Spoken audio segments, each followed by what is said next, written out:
हिंदुस्तान का इतिहास अनेकों वीरों के शौर्य और साहस की गाथाओं से भरा पड़ा है। महाराणा प्रताप, छत्रपति शिवाजी, रानी लक्ष्मीबाई, पृथ्वीराज चौहान और न जाने कितने ऐसे नाम हैं जिन्होंने इतिहास के पन्नों पर अपनी वीरता की छाप छोड़ दी है।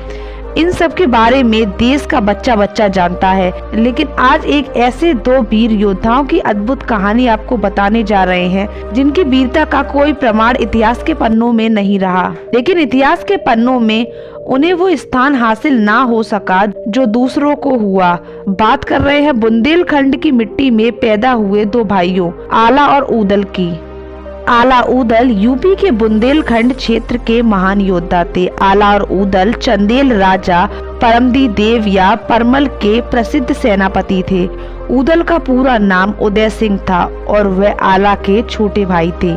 आला और ऊदल का पालन पोषण राजा परमल ने स्वयं उनके पिता के रूप में किया था। आला और ऊदल बनाफर राजपूत वंश के थे। आला की माता का नाम देवकी था।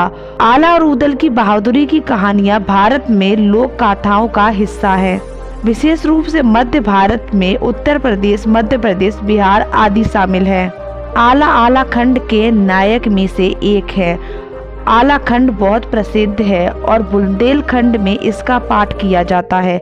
आलाखंड के अनुसार आला और ऊदल महान योद्धा थे। आला और ऊदल की वीरता की गाथा इतनी मशहूर है कि जब कोई किसी को बहादुरी से लड़ते हुए देखता है तो कहते हैं कि हम आला और ऊदल की तरह लड़ रहे हैं।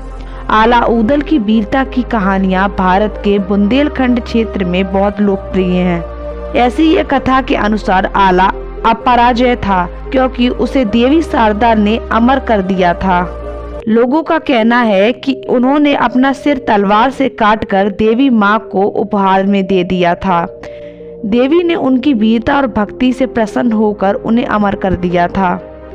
आला के दो मामा मलखान और सुलखान थे। वे अपनी जबरदस्त ताकत के लिए भी जाने जाते थे। एक अन्य कथा के अनुसार आला की तलवार जो महोबा के शासक परमल और उनके चाचा द्वारा उन्हें दी गई थी, बताया जाता है कि वह स्वर्ग से थी और कोई भी हथियार उस तलवार के प्रकोप से मेल नहीं खा सकता था।